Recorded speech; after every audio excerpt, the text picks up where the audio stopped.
जिनेंद्र, मैं हूँ संस्कृति और अंतरयात्रा धर्म परिचर्चा में स्वागत है आप सभी का। आज चर्चा का विषय है 9 तत्वों के अंतर्गत निर्जरा, बंध और मोक्ष। आइए पहले चलते हैं निर्जरा की ओर। तपस्या आदि के द्वारा कुछ कर्मों का छूटकर आत्मा से अलग हो जाना और आत्मा का आंशिक रूप में यानी पार्टली उज्जवल हो जाना निर्जरा है। कर्मों का आत्मा को छोड़ना या उनका झड़ना ही निर्जरा है। हम सभी कर्मों का निर्जरण कर आत्मा को हल्का करना चाहते हैं, मगर कैसे? तो निर्जरा के 12 भेद हैं: अनशन, उनोदरी, भिक्षाचरी, रस परित्याग, काय क्लेश, प्रतिसंलीनता, प्रायश्चित, विनय, वैयावृत्य, स्वाध्याय, ध्यान और व्युत्सर्ग।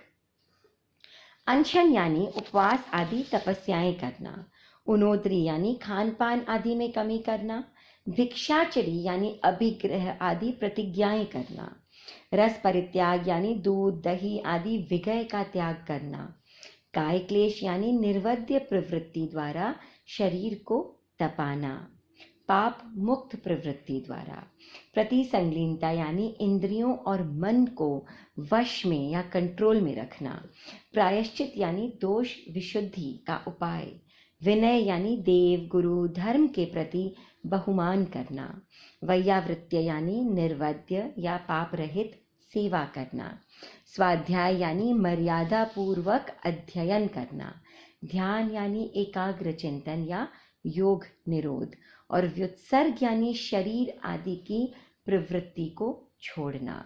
इनमें पहले 6 भेद बाहरी तपस्या के हैं और बाकी के 6 भेद आंतरिक तपस्या के हैं। वैसे निर्जरा के 2 भेद हैं, सकाम और अकाम निर्जरा।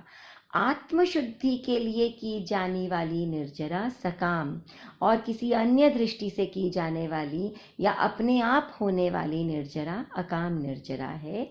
जैसे एक भिखारी है, उसे भोजन नहीं मिला, उसे भूखा रहना पड़ता है, ये अपने आप होने वाली निर्जरा है। इससे भी बंधे हुए कर्म तो झड़ ही रहे हैं, मगर ये अकाम निर्जरा है और अकाम निर्जरा में कर्मों का क्षय सकाम निर्जरा से बहुत बहुत कम हो जाता है। एक ताम्ली नामक तापस था, उसने बेले बेले तप किया 60,000 वर्षों तक। इतनी गहन तपस्या से यदि सकाम निर्जरा होती तो कई जीव मोक्षगामी बन जाते, परंतु ताम्ली तापस का लक्ष्य मोक्ष नहीं था, निर्जरा अकाम नहीं थी, इसीलिए मरकर वह केवल दूसरे देवलोक का इंद्र बना। अगला तत्व है बंध तत्व। आत्मा के साथ शुभ अशुभ कर्म का संबंध होना बंध है। जब बंध शुभ रूप में होता है तो पुण्य के रूप में फल देता है, और जब पाप रूप में बंध होता है तो पाप रूप में उदय में आता है। बंध के 4 भेद हैं: प्रकृति, स्थिति, अनुभाग और प्रदेश। प्रकृति यानी कर्मों का स्वभाव या नेचर, यानी कैसे कर्म बंधे हैं। स्थिति यानी कितने समय तक कोई कर्म आत्मा के साथ कब तक बंधा रहेगा। अनुभाग यानी बंधे हुए कर्म का फल किस रूप में मिलेगा। और प्रदेश मतलब कर्मों और आत्मा का संबंध, कर्म का आत्मा के साथ बंधन, कर्मों का दल संचय। अब बढ़ते हैं 9वें तत्व की ओर, मोक्ष तत्व की ओर। सभी कर्मों से मुक्त हो जाना, आत्म स्वरूप में अवस्थित हो जाना ही मोक्ष है।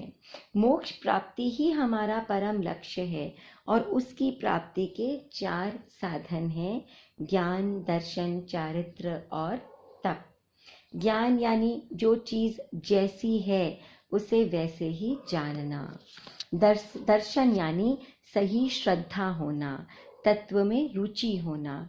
चारित्र यानी आते हुए कर्मों को रोकना, व्रती होना।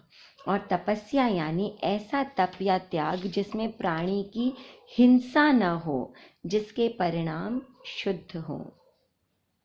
तो ये हैं 9 तत्व: जीव, अजीव, पुण्य, पाप, आश्रव, संवर, निर्जरा, बंध और मोक्ष। जीव जिसमें चैतन्य है, कॉन्शियसनेस है, यानी ऑल लिविंग बीइंग्स।